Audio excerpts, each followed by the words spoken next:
Alhamdulillahilladzi arsala rasulahu bil huda wa dinil haq liyudhhirahu 'ala dini kullihi walau karihal musyrikun.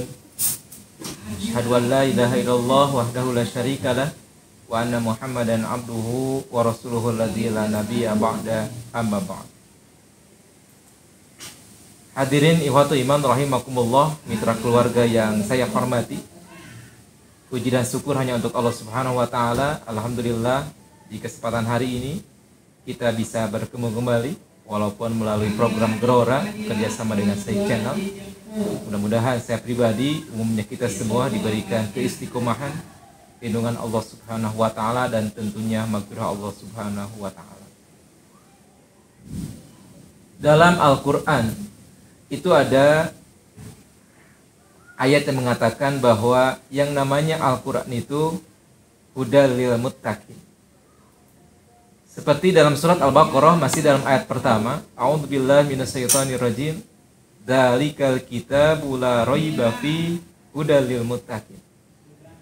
Dzalikal kitab, itu Alkitab, itu Al-Qur'an. La raiba fi, di dalam Al-Qur'an itu tidak ada keraguan. Hudal lil muttaqin, dan merupakan petunjuk bagi bagi orang-orang yang bertakwa. Bahkan kalau kita perhatikan dalam ayat lain, ayat Allah mengatakan hudal linnas. Al-Quran itu merupakan petunjuk bagi manusia. Tentunya kalau kita pahami, apalagi kalau kita ibaratkan dengan bulan yang kita laksanakan sekarang, itu bulan Ramadan, tentunya semangat untuk membaca Al-Quran itu sangat luar biasa.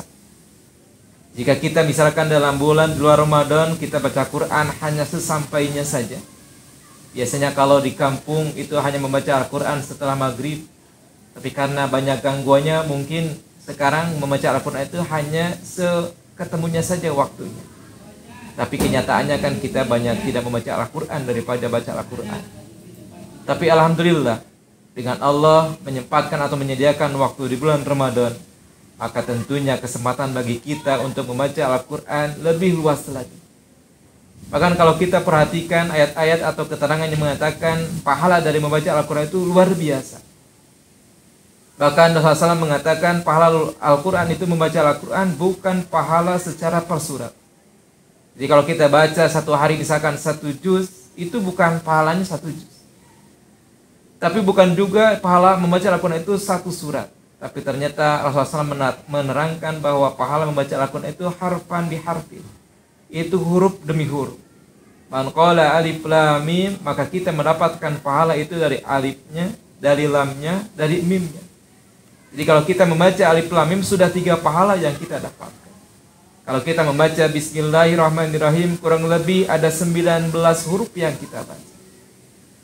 Namun tentunya kalau kita perhatikan dengan kenyataan, atau kalau kita sambungkan dengan yang tadi di mukadimah saya bacakan, bahwa Al-Quran itu merupakan hudal linnas, hudal lil muttaqin, petunjuk bagi semua manusia dan petunjuk bagi orang-orang yang bertakwa. Tentunya itu akan menjadi petunjuk kalau apa yang kita baca itu dipahami. Jadi artinya kalaupun kita punya target 1 bulan itu misalkan tamat 30 juz, tapi biasanya di kita hanya membaca seperti biasa, tanpa mengartikan, tanpa menerangkan atau mengambil hikmah dari apa yang kita baca. Mitra keluarga yang saya hormati, kalau kita perhatikan atau kalau kita bikin contoh dalam sebuah hal, misalkan kita membeli suatu barang, biasanya kan ada petunjuk. Kalau kita membeli sebuah benda elektronik, maka tentunya di barang elektronik itu ada buku petunjuk. Dan kita akan merasa yakin buku petunjuk itu akan kita pakai kalau buku petunjuk itu sesuai dengan mereknya. Kalau kita ternyata mendapatkan satu barang tersebut beda dengan kategori buku petunjuknya, maka kita tidak yakin bahwa buku petunjuk itu akan kita baca. Dan tentunya buku petunjuk itu akan kita baca kalau kita paham. Kalau kita tidak pahami, jangankan akan memberikan petunjuk bagi kita untuk mempraktekkan alat tersebut, tapi ternyata Kalaulah seandainya buku petunjuk itu tidak kita pahami, maka tentunya kita tidak akan mengerti. Mitra keluarga yang saya hormati, kalau kita misalkan pergi ke jalan raya, maka tentunya apa yang kita temukan di jalan raya itu akan menjadikan petunjuk. Kita lihat misalkan di sebuah persimpangan, ada lampu 3 warna, ada merah, ada kuning, ada hijau. Maka tentunya dibuatnya lampu itu di sana untuk menjadikan petunjuk bagi kita. Ketika lampu hijau itu harus bagaimana, ketika lampu kuning harus bagaimana, ketika lampu merah itu harus bagaimana. Tapi ketika kita tidak paham apa yang dimaksudkan dengan lampu tersebut, maka mungkin terjadi kecelakaan. Lampu hijau yang harusnya maju, ini malah berhenti. Lampu kuning yang harusnya siap-siap untuk maju, ini malah berhenti.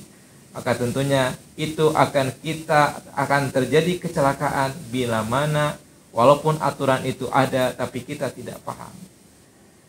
Maka tentunya apalagi pelakuan kita terhadap Al-Qur'an yang merupakan kata Allah Subhanahu wa taala, hudal linnas dalil muttaqin. Itu akan menjadi petunjuk bagi kita, petunjuk bagi orang-orang yang bertakwa. Kita yakin yang menciptakan manusia itu adalah Allah. Kita yakin yang membuat Al-Quran itu ada Allah. Maka tentunya jangankan kita kepada hal yang lain, jangankan kepada kita hal yang lain, tentunya kepada Al-Quran itu kita harus yakin bahwa Allah itu menciptakan manusia tidak hanya disimpan di dunia saja, tapi Allah menyediakan alat petunjuknya, yaitu Al-Quran. Maka barang siapa yang membaca Al-Quran, tentunya bukan hanya membaca saja. Walaupun tadi dinyatakan membaca saja itu merupakan ganjarannya berlipat ganda, apalagi di bulan Ramadan.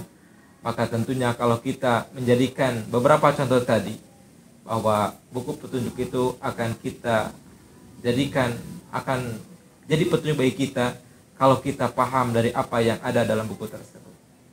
Maka tentunya saya mengajak kepada semuanya, kalaulah kita ingin menjadikan Al-Quran sebagai petunjuk bagi kita, maka tidak cukup membaca Al-Quran itu hanya dengan membaca biasa. Tidak cukup kita hanya membaca tiap hari, targetnya 1 hari 1 juz jika di bulan Ramadan. Tapi ternyata kita harus mencoba yang lain, yaitu dengan mempelajari terjemahnya.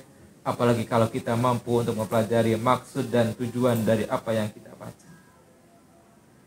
Mitra keluarga yang saya hormati, maka Rasulullah SAW bersabda dalam sebuah hadis, khairukum man ta'allamal Qur'an wa 'allama.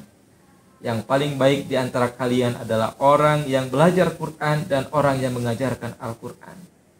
Tentunya ini menjadikan motivasi bagi kita semua, bahwa yang mengajarkan Quran hanya dengan sebatas kita membaca saja, tapi mengajarkan Al-Quran itu tentunya dengan makna, dengan arti dan maksud dan tujuan apa yang ada dalam Al-Quran tersebut.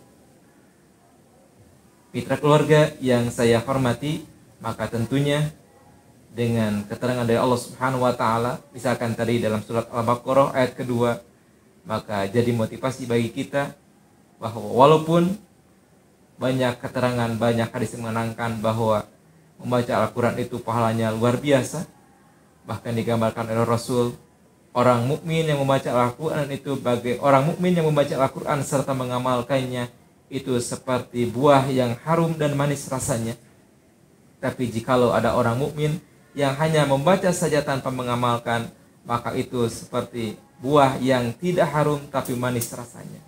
Dan orang-orang yang fazir di luar orang muslim yang mampu membaca dan mampu menerjemahkannya, mengamalkannya, maka itu seperti buah yang at-tamar, buah yang tidak wangi, buah yang manis rasanya.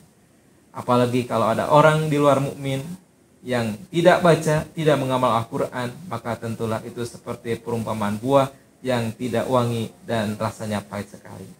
Maka tentulah bagi kita tidak hanya cukup untuk membaca saja seperti tadi, tidak wangi tapi rasanya manis.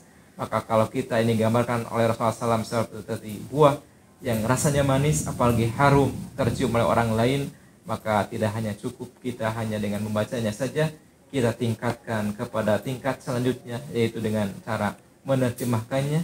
Apalagi kalau kita di suatu saat kita bisa memahami apa maksud dan tujuan dari apa yang ada dalam Al-Quran. Mudah-mudahan mitra keluarga semuanya bisa meningkatkan kembali cara bacanya. Walaupun di bulan Ramadan kita hanya baca saja, tapi mudah-mudahan di bulan ini kita tingkatkan sedikit demi sedikit, kita membaca dengan terjemahnya. Mudah-mudahan apa yang kita baca menjadikan tambahan keimanan, menjadikan tambahan ketakwaan, sehingga kita mendapatkan gelar yang tentunya baik di sisi Allah Subhanahu wa taala. Tentunya kita niatkan kepada Allah Subhanahu wa taala, kita membaca Al-Qur'an hanya iman karena Allah Subhanahu wa taala, dan tentunya tujuannya adalah mengharap ridha Allah Subhanahu wa taala. Tidak sedikit orang yang banyak Al-Qur'an atau bagus membaca Al-Qur'an, tapi karena tujuannya beda, maka dalam sebuah hadis Rasul mengatakan termasuk orang-orang yang celaka jikalau dia membaca Al-Qur'an tapi niatnya hanya ingin dipuji orang. Maka tentulah bagi kita semua, tentunya kita ingin melaksanakan membaca Al-Qur'an sesuai dengan pahala yang diberikan oleh Allah Subhanahu wa taala kepada Rasulnya. Mungkin itu saja yang saya dapat sampaikan di kesempatan hari ini. Mudah-mudahan kita selamanya mendapatkan keteguhan iman Allah Subhanahu wa taala, tentunya dalam mengamalkan apa yang kita baca dalam Al-Qur'an. Tentunya sekali lagi tidak cukup hanya membaca Arabnya saja, tapi mudah-mudahan kita bisa meningkatkan bacaan kita dengan membaca terjemahnya, apalagi memahami melalui tafsir-tafsir, sehingga kita tahu tujuan dan makna yang terkandung dalam ayat tersebut. Rabbana hablana min azwajina wa dzurriyyatina qurrata a'yun waj'alna lil muttaqina imama. Rabbana la tuzigh qulubana ba'da idh hadaitana wa hab lana min ladunka rahmah innaka antal wahhab. Rabbana atina fid dunya hasanah wa fil akhirati hasanah wa qina adzabannar. Assalamualaikum warahmatullahi wabarakatuh.